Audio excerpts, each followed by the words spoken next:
Hello and welcome back.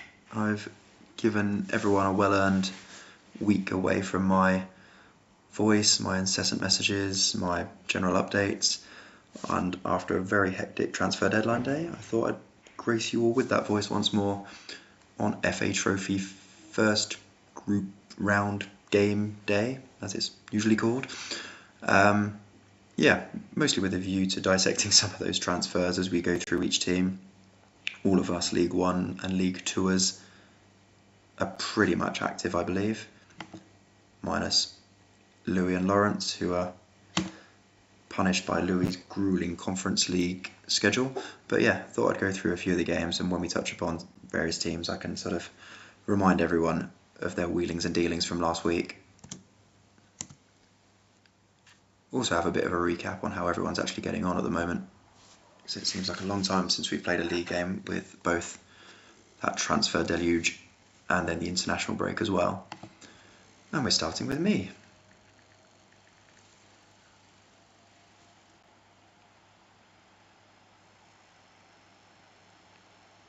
In fact, we'll actually start with my opponent's, Tom's Red Whall, because he was a lot less active on transfer deadline day. A few offers coming in and he pretty much fended them all off. The only two players he let go during the window were Mkhitaryan and Quinton Fortune, both of whom were then picked up by others through the waiver wire. But no new incomings. A very quiet summer, all things considered. And he's made a pretty decent start to the season as well. As you'll see in my team, there are a couple of new faces from the summer. I think I spotted Frank Quadru at left back, who was picked up in the waiver wire too, as was Dimitri Karine, who's getting a first run out in goal.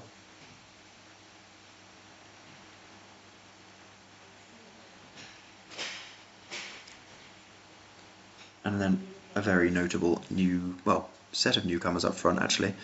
MATTch was picked up in the waiver wire as well, and he is making his debut alongside fellow debutant Les Ferdinand, who was in the end my choice to replace Ratman. Inevitably that will blow up in my face as a horrendous decision, but ultimately this is fun and I couldn't bear to watch Isak up front all season. He ended up at the usually Spurs-centric White Hart Chamberlain, and in return, Sir Les back to his spiritual home.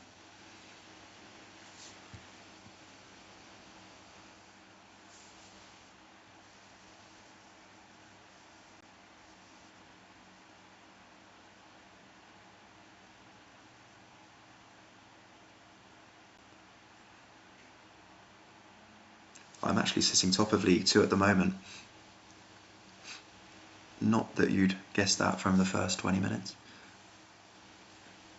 It is a bit of a change side, which is why I took the opportunity to hopefully share some of the transfers, the presumption being that some of those squad players will be a bit more apparent.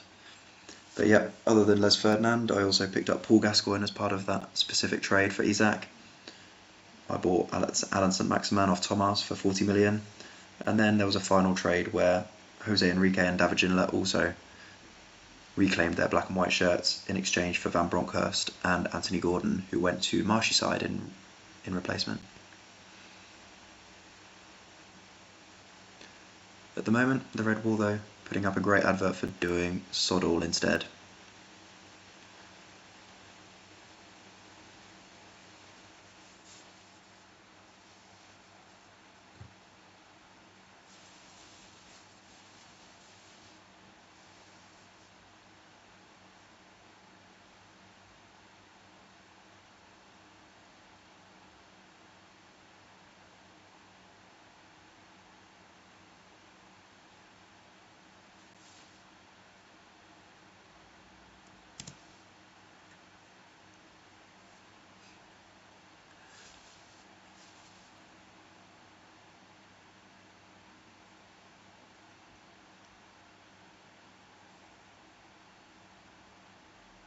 As well as MATTch, Quadru and Karine.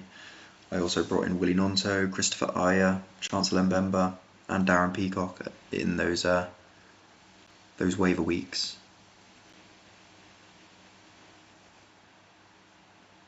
That was my busy summer in some. Stephen Taylor also parted.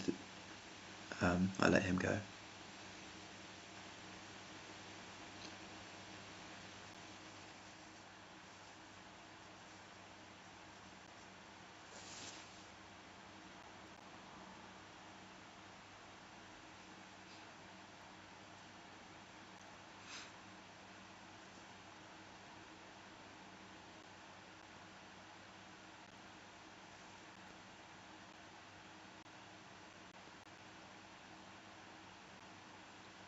This has been an absolute avalanche of attacks from the away side.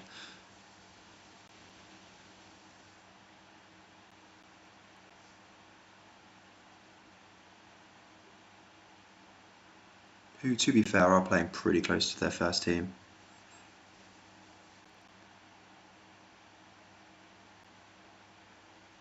Maybe a couple of changes at the back, but on the whole, having a small squad has meant a more consistent lineup with his league side.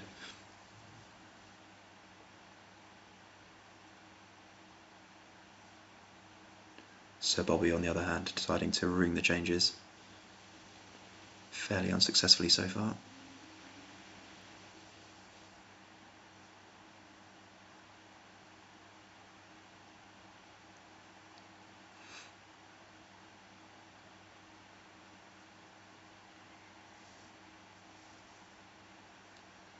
Of course, at this stage it is just a group stage scenario, and I think it's quite unlucky if more than two of us drafters are in the same group.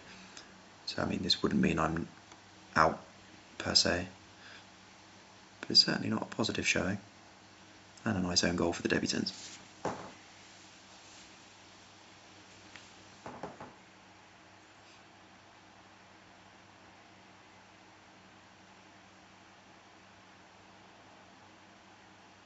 In front of the 8 people that decided to turn up at St James's Park.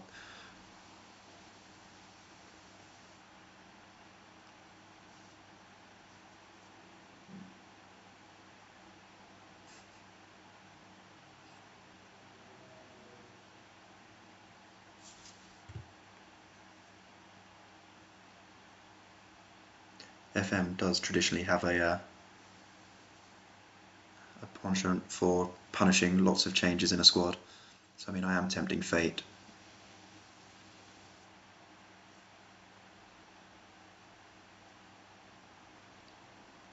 With such a large overhaul over the summer. I mean, it was a pretty decent start to the season. Hopefully this is just a blip, but amazing performance by the Red Whall.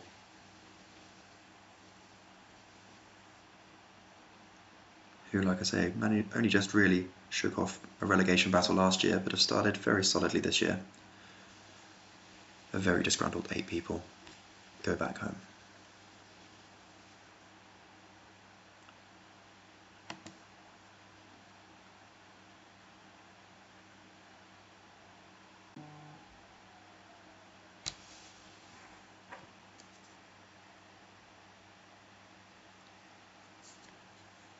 Now on to 2 people that, I mean, I say they did very little over the summer. I don't think they really did anything. Alex at least took part in the draft. Matty, having finished second, his Ellister side last year in League 2 and promoted, really decided to stick.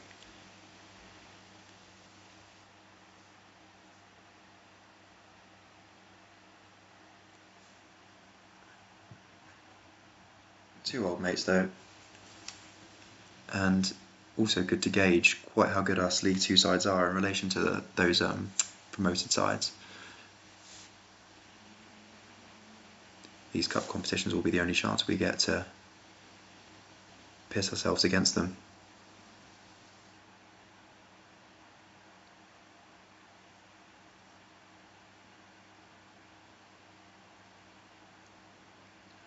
And another stellar crowd at Elland Road as well.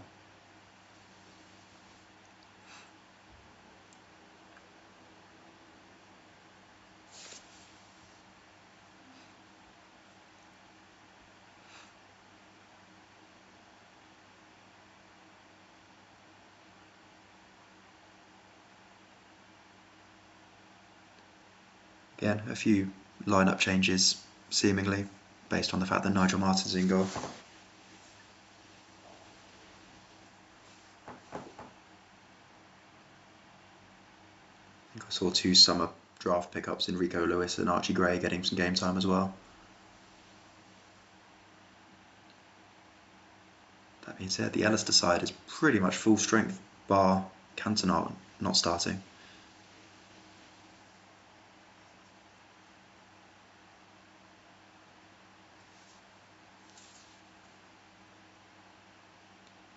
Again, a bit like the Red Whall, kept the squad relatively small, not quite as easy to rotate.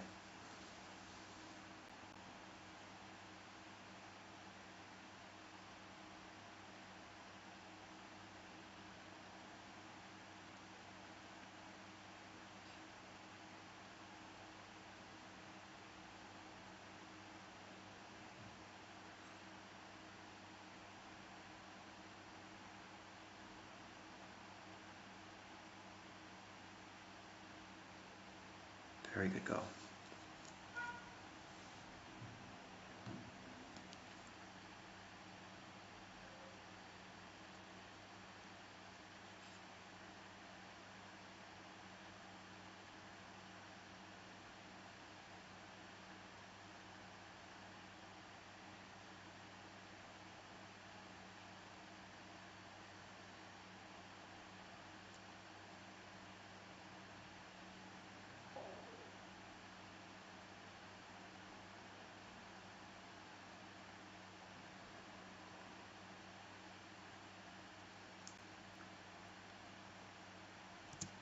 So yeah, well, Matty, I mean, he barely has touched his squad since the original draft. I mean, if it's not broke, don't fix it. That includes selling off peripheral players. Alex, on the other hand, has allowed a few exits. I mean, John Lukic retired, but beyond that, he also let David Hopkin, Rod Wallace, John Newsom, Chris Fairclough, David Batty and Brian Deane leave over the summer without anyone coming in.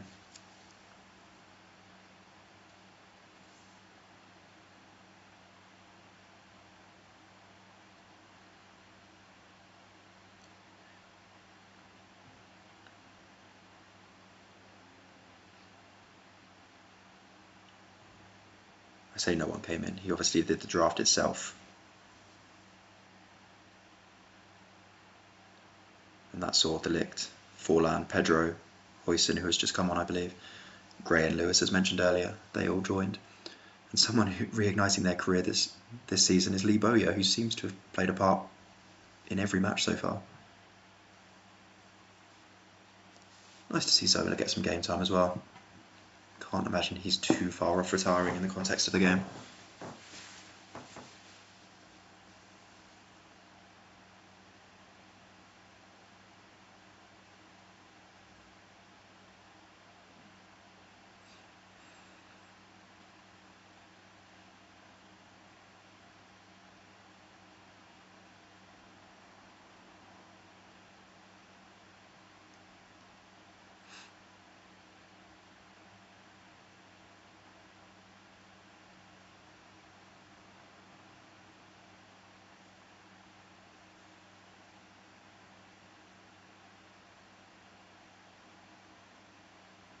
Yeah, a good win for the League Two side and Bielsa's boys.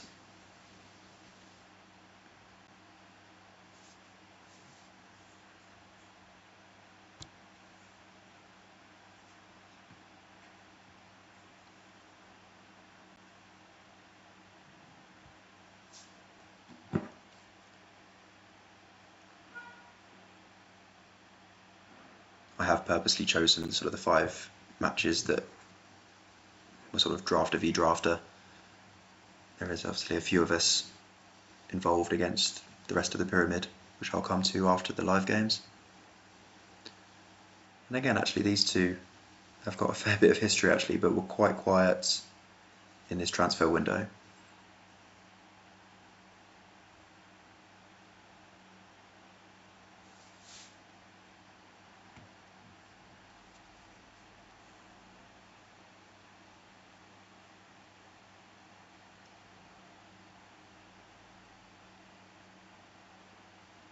checking the lineups, and there's a couple that were brought in during the draft itself and maybe the waiver wires, but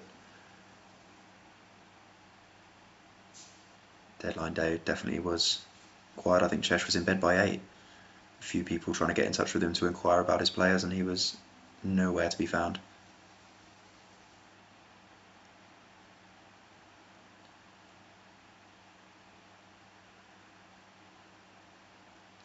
So yeah, Thomas's only involvement on deadline day was to sell St Maximin to myself, but he'd already done a lot of business on the waiver wire with Dragisan, Verbruggen, Adingra, Guendouzi, Trafford, Abel Javier, and Zonzi and Kovacevic all coming in, and all seemingly not playing today, apart from Verbruggen actually.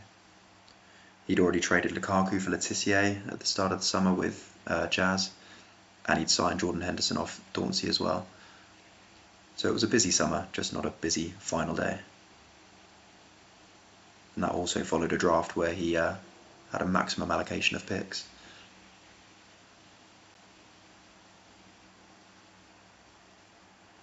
Chesh, on the other hand, his was much more of an exodus rather than an influx. He allowed Neil Maddison, Cedric Suarez, Klaus Lundevang, Ken Moncau, Francis Benali and Jason Dodd, a lot of Southampton legends. He allowed them all to leave, and the only person to come in was his own legend in Muzzy Is It. Again though, he was the only other person alongside Thomas that had a full allocation of draft picks in the summer. On the whole though, it looks very reminiscent of his last year team, João Felix aside.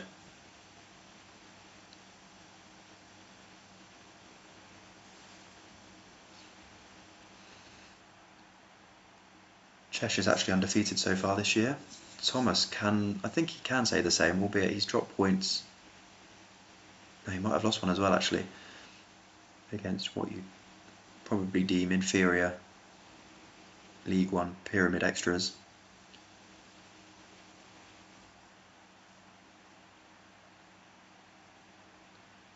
He's only in League One because of a last day win over Chesh at the back end of last season. Chesh ultimately losing out in the playoffs.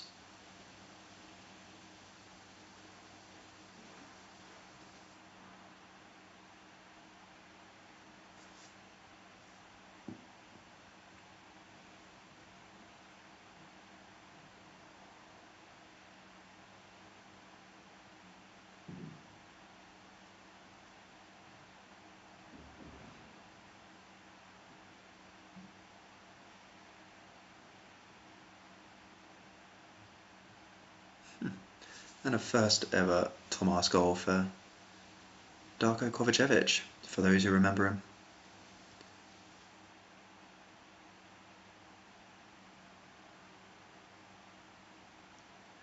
Very much taking up the Van Hooijdonk role that Thomas had in his squad last year. The extra striker.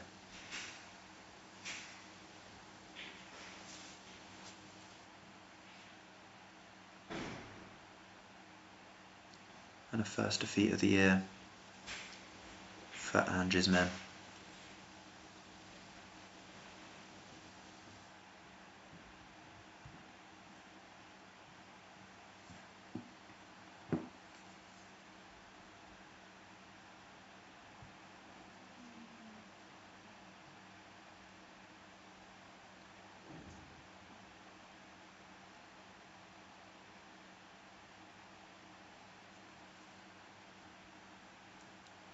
Tricky one to call this. Matt, I think, is a bit of a dark horse for promotion this year. His Warringham side. And AFZ Wimbledon, with their new manager, Arne Slot, really came close to being relegated last year, but are undefeated so far this season.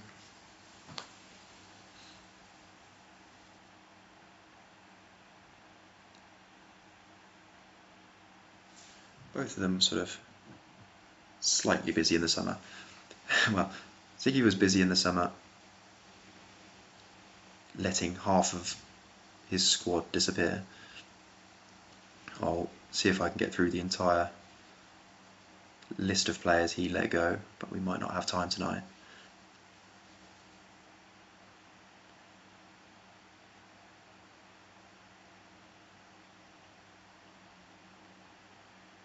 included Deep Breath, Mick Harford, who retired, David James, who he drafted and who immediately retired.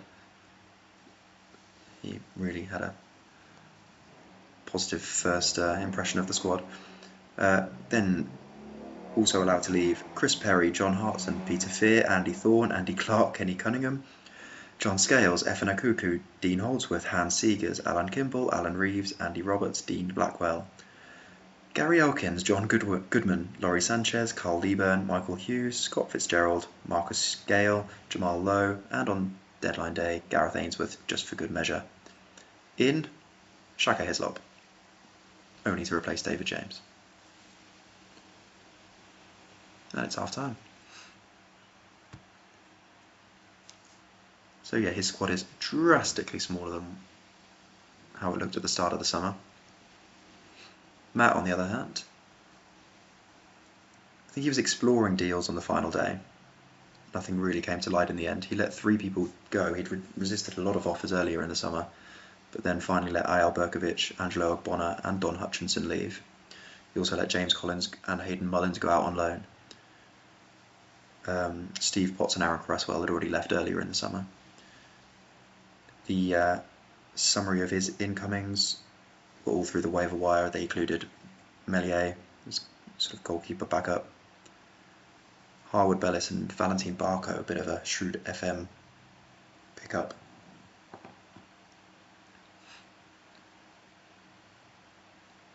The likes of Adam Wharton were this summer draft selection, same way as Raul Morales on the other side, and Harry Maguire actually for the away side.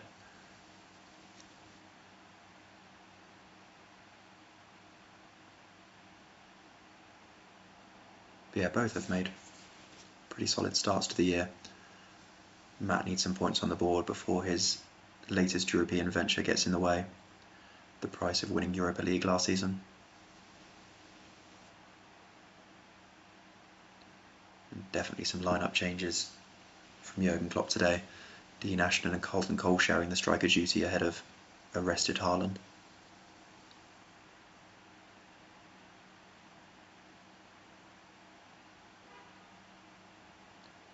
It's just dawned on me, I'm going to ruin it now, but I think they don't really allow draws in the FA Trophy. I think you might have to do a penalty shootout.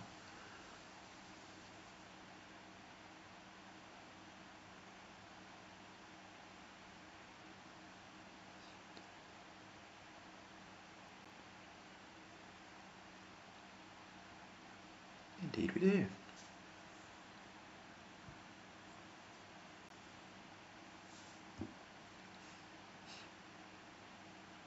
His first kick of the game.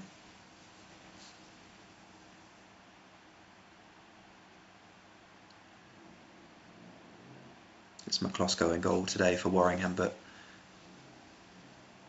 he did fend off some inquiries for David De Gea on the final day of the transfer window. Kept him in the end, but certainly not needed for FA Trophy duty.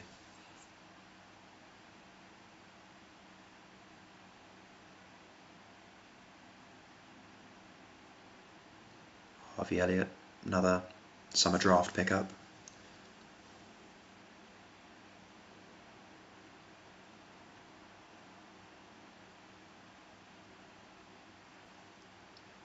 Along with Wharton.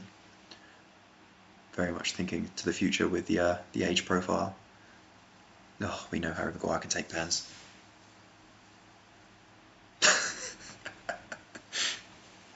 You'd love to see it.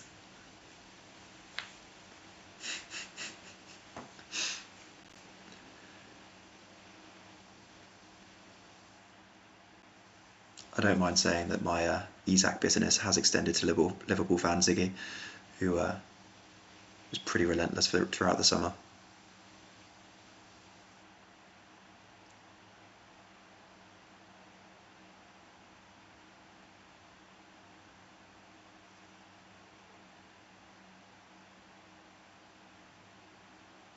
Even sweeter when a Liverpool player misses as well. I promise my bias will only last one game, but allow me it.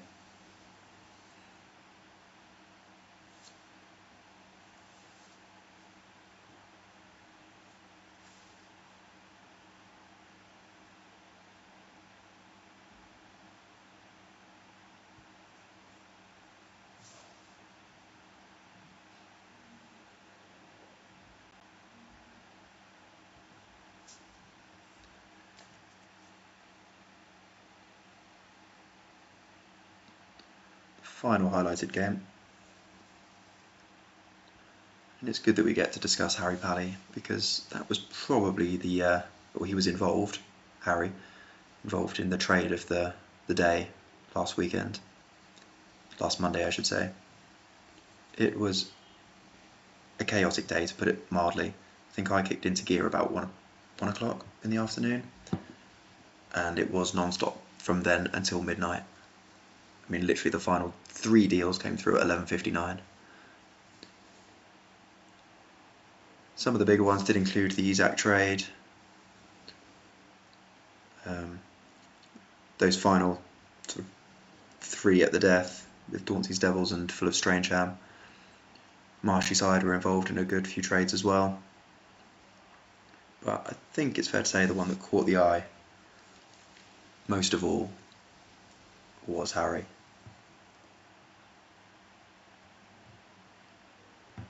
So his first draft pick at the start of this whole process was the very glamorous and enjoyable Dennis Bergkamp pick. Didn't work too well last year, to be fair. And out of the blue, he decided to let him go this summer in a mammoth trade alongside MATTch, again, seemingly mental. In exchange, he received Victor Valdez, so I mean quite a goalkeeping downgrade. Conor Gallagher, a slight Crystal Palace angle, but again, you're wondering why. But then he also got Steven Gerrard and Fernando Torres. Craig's tractor Bolge hit the red button after a pretty poor start to the season. Decided to let go his 2 best players, as well as a couple of others. Mostly just to get a good goalkeeper. He had some serious goalkeeping issues during the draft, which I had absolutely nothing to do with. But essentially when he was trying to find his second goalkeeper, or his first goalkeeper, everyone started embarking on picking their second, and he ended up with Scott Carson. He's been bitter about it ever since, and he's finally upgraded quite dramatically, but it has cost him a Torres and a Gerrard. Not even sure who his new club captain is, because obviously he had gone Gerrard initially. I would suggest Harry came out of that trade slightly better off. But you never know. Actually, just upsetting the apple cart probably wasn't a great idea anyway, considering Harry had had such a positive start to the year. Suddenly letting his best striker and his goalkeeper go.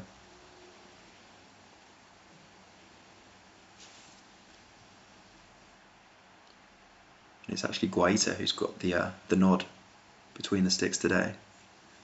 So yeah, that was the main drama, but Harry's summer in general was a bit mental. Again, I'm going to need a half to get through it all.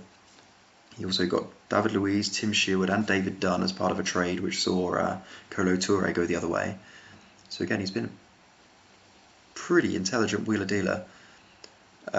He also then, as he put it, paid it forward and let Park Ji-sung go, to avid Man United fan at Manchester staff, in exchange for Thomas Gravesen, who's making his debut today. But his outgoings were not dissimilar to Ziggy's. Again, disregarding some of that Crystal Palace heritage, he let James Tompkins, Neil Shipley, Dwight Gale, Joel Ward, Andros Townsend, Wayne Hennessy, Christian Benteke, Martin Kelly, Jordan Ayew, and Chris Armstrong and Cheku Koyate all leave. So it's been a huge upheaval for Arsene Wenger's side.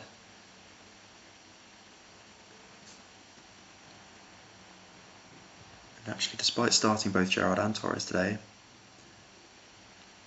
down at the break. And I will come to Paul's Bustin Villa, who had a quieter summer, but are no less worth mentioning.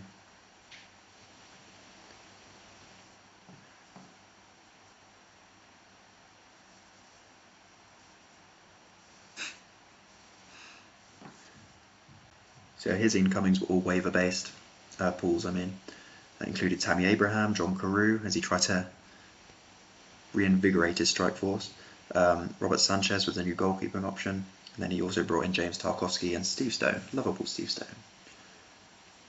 Heading out the door were Fabian Delph, Matt Targett, Tony Daly, Stephen Warnock, Willian, Alan Wright and Dean Saunders. So a mid-range overhaul, we'd call that.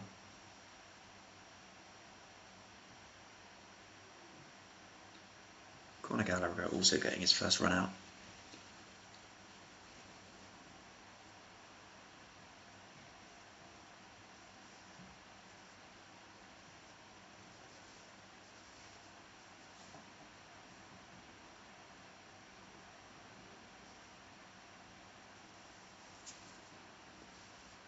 And another shootout.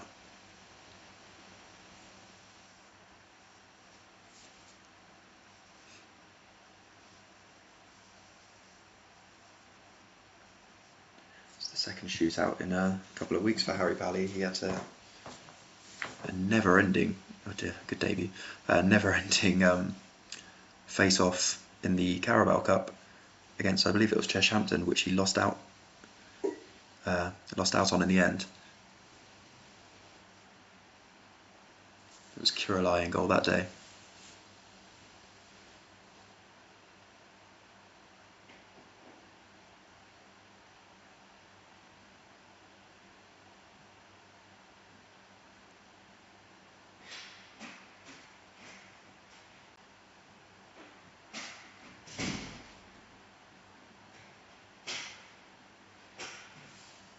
The biggest change for Bustin Villa over the summer was the manager, really.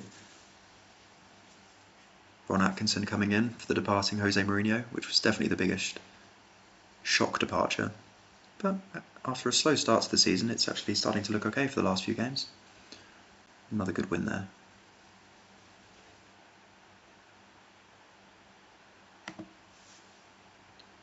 And another run out for Darius Vassell, which seems to be a recurring theme for Big Ron. So now, I won't go through in such detail with all the other transfers, but we'll take a courtesy glance.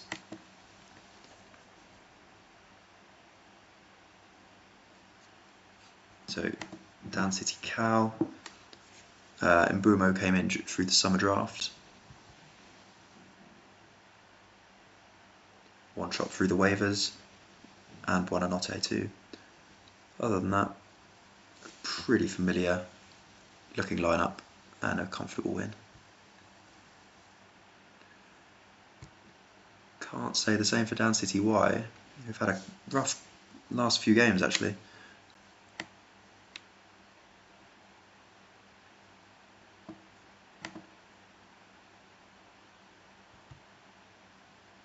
Again, nothing alarming in terms of the lineup, but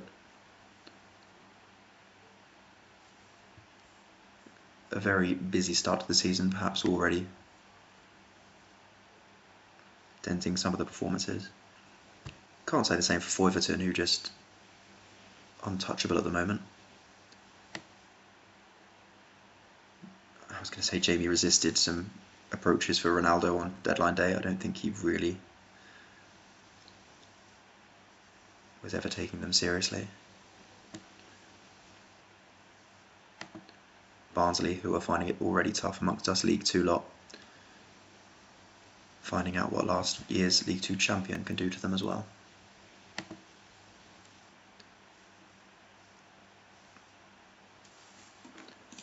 Dauncey's Devils continue an undefeated start to the season. Very busy on the final day. Daniel Sturridge, Micah Richards, they were two incomings, as was Mason Mount. Jeremy Doku was a very late one.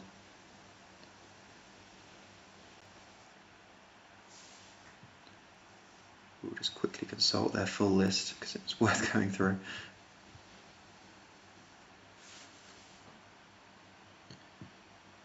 Yeah, he brought on Micah Richards, Daniel Sturridge, Raphael Varane, Malo Gusto, Mason Mount and Jeremy Doku on the final day, with Nigel de Jong, Cole Palmer, Sami Hyypiä, David Santon, Philippe Coutinho and Emre Can all going out. But not harming the results, which seem to be pretty positive and comfortable in recent weeks. Last year's FA Trophy champions. You'd expect them to topple the under-21s of Middlesbrough, but still needed to be done. Kenny Dalglish veering away from the 4-4-2 today, which was pretty much Connor's only summer mission. His big deadline day move was to bring in Emre Can from Dauncey.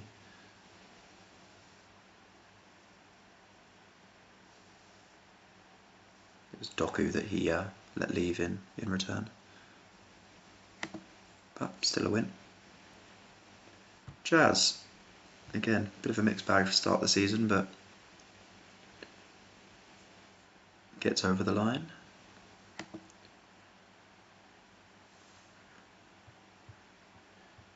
His sort of main signing on the final day was, or two signings actually, sorry, but Duncan Ferguson and also N'Golo Kante, which was a hell of a pickup in exchange for Cancelo and Ugarte. Didn't start today, but definitely a good signing for the season.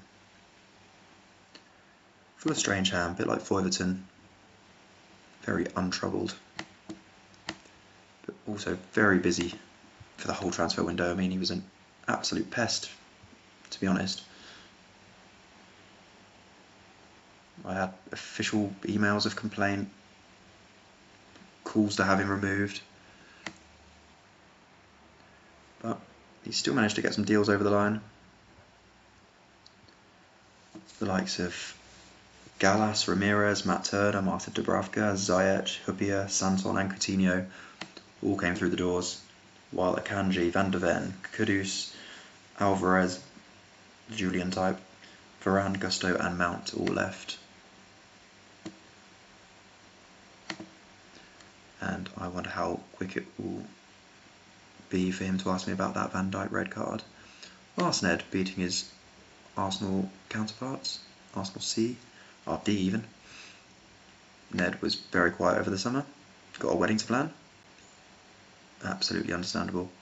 Good to see Ian Wright getting some game time and some goals, which were both rare last season. And a win for the Tractor Bolge. Sitting there watching Fernando Torres miss a penalty. He can be very pleased with his summer work, regardless of who his new captain is. Maybe it's Matt Holland, who's now joining Tonali in the middle. He also let Daley Blind go, and Conor Gallagher, and then realised at about 12:01 that he had no more centre midfielders left.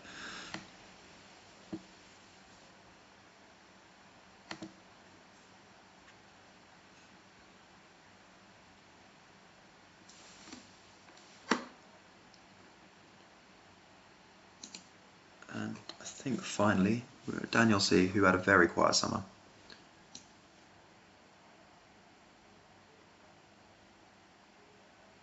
But has made a pretty decent start to the season.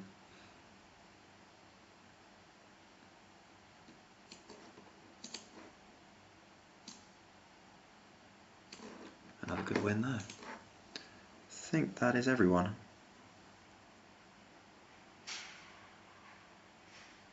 This Carabao Cup rogue game for Louis, who again is chasing his tail a bit after his European ventures already. That'll be the next highlights reel.